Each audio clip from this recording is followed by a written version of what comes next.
Hello. Welcome back to another episode of Sincerely Anonymous. And today we are going to continue reading people's lives and working out their problems with them. Let's see what we got today. A cat pooping! And more stories to come.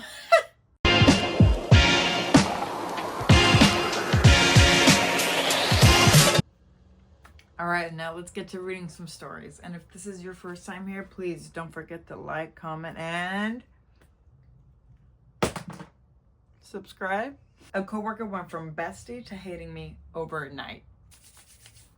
Are you ready? I think getting it. Stretch for this.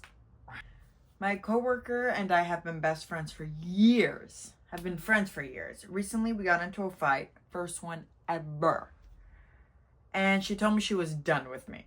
She said she didn't want to be my friend anymore. I thought she was just mad that I told her I loved her and apologized. We were both wrong in this argument and it wasn't over anything big.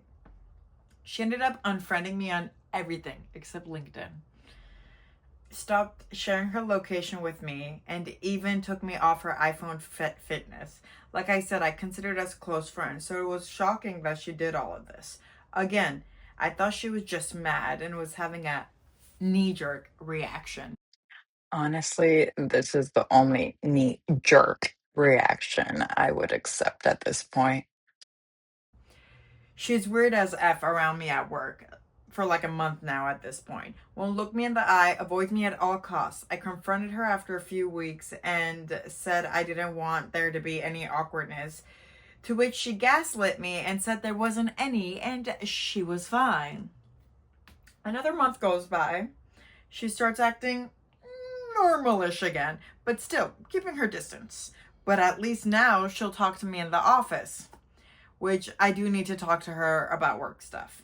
We have a holiday work dinner and she acts 100% normal at it, as if nothing ever happened. So I'm thinking maybe she's moved on and we can be cordial. Then she goes back into her foul mood a few weeks after this.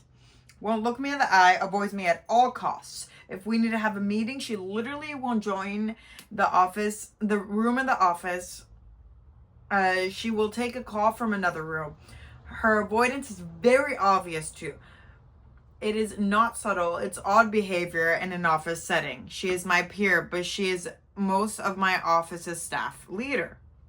This week, she's been even worse. I walked in the other morning and she was the only person in the office. I said good morning to her and a very clearly directed at her. She didn't look up from her computer, nor did she speak to me. It's gone to the point where people on my team have even noticed and said something to me, asking what her deal is. I continue to ignore it and acting myself, but should I be acting differently? I genuinely don't understand her weird, petty behavior. It's making me uncomfortable being around her. It's not hard to be cordial with someone. She's also making it hard to work with her. She won't talk to me, and we need to talk to one another about our jobs effectively, and it feels like indirect bullying. She's been going through a hard point in her life for this past year, but I don't have sympathy for it anymore. It's not an excuse to act this way. What should I do? Also, she added, short version is, we got an argument about she handled coaching one of her direct reports who works on my team that I indirectly manage. She turned a basic coaching situation into one where the employee got really angry and became a bit hostile with our team. My friend then called a team meeting without me, and the other employee spoke up and said that this one employee was wrong for this situation. They weren't communicating with us about the project. So the employee calmed down, and initially they felt like I was picking on them. But my friend was upset, apparently was about how we were discussing it. Apparently it was very disrespectful. Okay, whatever. I've had this happen. Of course, I've had this happen. Okay, so I was in a sorority, and in this sorority of mine, I had a sorority sister, and said sorority sister was a super close friend of mine. Like, I honestly, at that point, she had called me best friend. I considered her one of my closest friends, if not one of my best friends. We hung out 24/7 with each other. I let her use my car. She was over all the time. I was over all the time. Like, we were hanging out nonstop. She knew my other friends. I knew her other friends. Once again, we were in a sorority together. And then one day, like randomly, out of the blue, she decides to quote unquote ghost me, right? She completely cuts me out. And keep in mind, we're in a sorority together. So this girl is like ghosting me, and we're together in a circle. She's right next to me. And as she's right next to me, she's ghosting me. And it is the most awkward thing ever. Like, I'm like, dude, what did I do? There was no conversation, there was no argument, there was nothing. And to this very day, I have no idea what happened. I even asked her friend, her best friend, and she said she couldn't even get it out of her. This isn't the first time this happened. Honestly, I can't even give you a clear point answer, but it is my assumption that sometimes people need to cut off their past when they're going through something. And I think because you were a friend of hers then, and you said she's going through something right now. Now, because she's going through something, you were friends of her then, something happened, I don't even know, now she's cutting you off, right? I don't know why it's not everyone. I don't know why it's specific people, but sometimes people go through these moments and they're like, I need a fresh start and I need to cut these people out of my life, at least the ones I can. And I don't get it. I think it's just a way of coping for different people. It's very deflective. It's very unprofessional, in my opinion. Just if it was friends, it's one thing, but dude, you work together. You need to talk to her. You need to be like, hey, this is a work setting. If you have a problem, like, we need to take this, if you have an HR, to HR. If not, one of us needs to leave, and it's not me. I've heard this happen to multiple people. Do you guys have any ideas? Has this happened to you? Do you have any input? Please let me know. Sometimes when you really want to lift life's weights off, you have to ask other people for help. So as I was editing, I decided, why wonder when I can question, when I can ask people and actually know the answer? I went on Ask Reddit. So now we're going to go over 2 posts and see, hey, why did people actually do it? Let's get some answers. So for the first one, of people who ghosted friends permanently, why did you do it? I've technically done this by going, okay, I'm done initiating the conversation, so now I'm going to let them message me first, then never hearing from them again. The only times I've done this, I've done it on purpose, were with terrible people after I came to the realization that sometimes it was better to be alone than to be with people that make you feel terrible. And then people continue to comment, I've dropped people for the same reasons.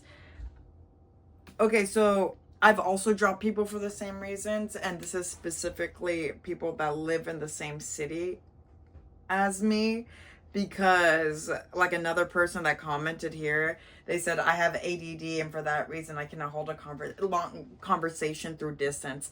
Long distance is hard for me as well, just because I need the person to be there as well. However, if I'm in the same city as you and I message you and I try to reach out and I try to see you, because I will do that, and you constantly don't respond to me, or you respond and you don't put in any effort, all right, I'm done. Friendship is a two-way thing. It's not just me putting in effort. So I have also dropped people for that reason. If you are long distance, I personally haven't dropped people because I get it. People get caught up in their lives. One of the reasons, as we know now, is because the other friend just sucks. Okay. Next reason, because I found out he was verbally abusing his child and his wife. Okay, another reason, people just suck. You find out information about certain people and you're like, nah, I don't want to deal with that. I get that too. I felt that too. You just don't vibe with them. They're on a different level. I get it. Next one, she kept lying to me. Really small and mainly harmless lies. Concerts she'd gone to, how many times she took her driving test, people she dated. Like, she would forget that we'd been besties since we were 14 and now we're in our 20s. So I knew who she dated, her concerts, and so on. She tried to get back in touch 5 years later, messaging my sister and other friends. on Facebook saying she's been desperately trying to get in touch with me. She hadn't. I still lived in the same house, had the same mobile phone number and email. Eventually, I got in touch with her and we had coffee. Although it was lovely to see her and I genuinely missed her as we had some of our best times of our young lives together, it became pretty clear that she was still a liar and had gone bigger. I also have dropped people for this reason. Is this other people ghosting us or me ghosting people? When someone is a compulsive liar, yeah, you can't trust them. I just don't get why people lie so consistently. I get little white lies here and there, but it's just like, you don't need to lie, man. I'm not a big, I'm not gonna pry. I mean, if you tell me, I would love to know. But you don't need to lie to me. Don't say it if you're gonna lie to me. Here's another one. He tried to cling to me as if his mental health was my responsibility. He really just couldn't comprehend the fact that having a friend is not the same as having a therapist. Okay, another reason, you've become too much for them. Okay. I back in college actually did this too. I became too much for a friend because I was going through a rough time, and I know I put so much on them as a person because I was going through my own thing, and whatever they did, however they interacted with me, it affected me, and it did to such an extent that I pushed them away. And I completely understand that losing that friendship, it's not like I left them big, but pretty much dropped me. That was all me because I was going through something and putting it on them. I actually ran into them a year after that, and after realizing that, and I apologized to them because we grow up, and as we grow up, we realize, hey, when I was younger, I didn't understand this, so I made this mistake or I did this. I get it. All right, let's go on the other. If you've ever ghosted someone, why did you do it? Let's see what this person says. I had a mental breakdown and simply could not spend more than a few minutes around anybody, not even lifelong friends. At least 20 years have passed and I still can't do people. I'm just a broken person. Okay, here's another perspective we have. This is when someone is internally going through something and they can't do other people. So they just remove themselves from that situation. Very similar experience. Went through a long stretch of depression during which I stopped answering phone calls and didn't feel like I could talk to anyone. Ghosted all my friends. I actually had several at the time. Eventually, they all just quit calling, and I'm not in touch with any of them anymore. Sometimes people are going through their own things, and they can't, their own scenarios, their own situations, and they can't handle just being in contact with other people, or they just can't handle other people as a whole. So they have to seclude themselves and go in their little bubble. I'm not saying it's a healthy thing to do. I don't think it's a healthy thing to do, but it is a thing people do. I forgot to keep in contact, and it felt weird that I haven't said anything. Suddenly I would. Then I realized that the only reason we kept in contact at all was because I was the one putting in all the effort. Interesting. So at first they thought they were the one messing up, and then they realized they weren't the one messing up. They were the reason that the relationship kept going. A friend texted me, and our last meeting was awkward, but I wanted to text her back. Then I put it off the next day, and I could deal with it later. Then the next day and something, until I realized it was too much, and too much time had passed, and I kept forgetting. There wasn't anything sinister or reason motive. I just kept procrastinating until it felt like too much time had passed. And sometimes, and this another person says, I'm just a shit friend. Sometimes it's safer for both parties to quietly step away. I've made mistakes in my life, made rash decisions. I couldn't handle it anymore. Didn't want to drag them with me. Another one said, embarrassment. I slept with a woman after our second date, and in the heat of the moment, I uttered, I love you. Tired of political BS. Okay, so it's interesting because in this post, it's a lot more, I was going through things and I just couldn't deal with that person anymore. While in the other post, it was a lot more, hey, they were just bothering me. So we have a lot of reasons. Sometimes we need to cut ties with people. I'm not saying ghosting's the right way. I do think we need to communicate, and communicating is a healthy way of any relationship, whether you're departing or you're staying together. However, if we are continuously wondering why people are ghosting people, these are some of the reasons. And if you've been ghosted, you can't keep questioning why. You can't keep blaming yourself. You just can move on. And if you want to analyze the situation, analyze it for you. Analyze how you can grow from that situation. If you messed up some way, it's okay to admit like you messed up. It's okay to admit that you messed up like I did. You know, I've messed up in relationship and friendships, relationship, whatever it may be. I've messed up, and I've also had other people mess up with me. So it's all part of growing up and moving forward. But that is a little bit of that. So let's get back to the rest of this episode. Have you ever been attracted to someone's personality but totally revolted by them physically? Yes. Let's see what people say, and then I'll give you my little 2 cents. Someone said, yes, it's called friendship. I guess you're not wrong. I think OP used too strong of a word for this. You can't be friends with someone that's physically revolting. Unattractive makes more sense in my opinion. The fact that I have friends proves you completely wrong. That's so funny. If you're not attracted to them, you're not going to be with them intimately. Not usually. Their personality is what attracts me to them and makes them beautiful. I couldn't care less. I've seen the reverse plenty of times. Same thing, if anyone has lived in LA, the pretty person disease stunts a lot of people's personal development. So it is a thing that a person's personality does alter their appearance. I personally have had people where I thought they were one way, and then once you get to know them, they completely become, like, I think they're gorgeous or very handsome, and then I get to know them and I'm like, ugh, nah. Or vice versa, they're like mediocre, and then I'm like, oh, okay. So when someone asks me, hey, who's attractive, I personally, out of my friends, to me, they all are, because, I don't know, their personality is beautiful to me. Do think people become attracted to people over time if they do like that personality. A very famous case right now is like Selena Gomez and Benny Blanco. We don't get it, but he could try if he wanted to. I don't think he's like hideous. However, over time, she probably became attracted to him because of his personality and, you know, somewhat his appearance. You have to be at least semi-attracted to an appearance. You can't completely not be and be someone's physical partner, because you do have to be intimate with them. And I think you can find your friends attractive, but I think it could just like not be there. Like, I've had friends where I find very attractive. I'm like, wow, you are an attractive individual. You're just not for me. You know, like, we don't mesh like that. I like you as a person. I think you're handsome. I like your personality, but you're not for me. You may be for someone else. So, like, personally, I've had people where I've been in relations with and I thought I could get over certain barriers, like their physique. I unfortunately was not able to.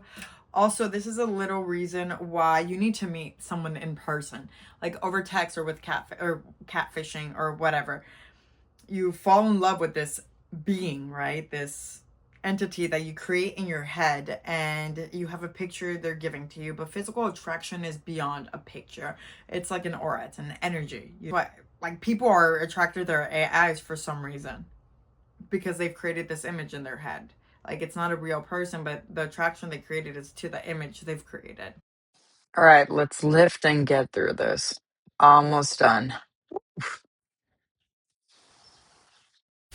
Oh, maybe last one. All right, you want to read it with me? How do people fall in love? I have always been curious about how people fall in love. For me, it has always been like a feeling something for a moment, and then the feeling is no more. It never lasts. How do you even know that you've chosen the right person? For me, it's always like, what if I find someone better? Sometimes I'm jealous of the people I see in love because what they have doesn't seem to make sense to me. But it looks like the most beautiful feelings one can ever experience or have. And then the comments, just a vibe and communicate efficiently. Don't forget to add for a period of time. My take on love is contingent and always dependent on something being offered in return. It doesn't last forever, sadly. People grow old, physical properties change, emotion and demeanor change. Sometimes good, sometimes bad, but never last forever in this world. Even love. In my experience, we will always chase it because we believe it makes us the happiest. Ultimate conundrum is my take. Tragic, but much to enjoy within range. Maybe that's what makes it meaningful, though. Not that it lasts forever, but that it's real when it does. Dang. I think so too. You nailed it. Dang. So I do agree. I think there's multiple types of love we have in this world. To be in love is a very different feeling. To be in love is like romantic, in my opinion. I personally don't know what it feels like, but yeah, I've heard it's an emotion. I've heard love isn't just a feeling, it's patience. It's trust, choosing someone every day. Both love and everything about, yeah, so it's just, I've heard it's a feeling you get. And you know when you know. You gotta stretch it out after going through all of that. Hey. All right, everyone, and that is today's video. If you have any comments, please write them down. If you have any opinions, please write them down. Let me know your take on the stories we had today. If you have your own story, feel free to email them to me. And also, do not forget to like and subscribe. Thank you so much, and till next time. Bye.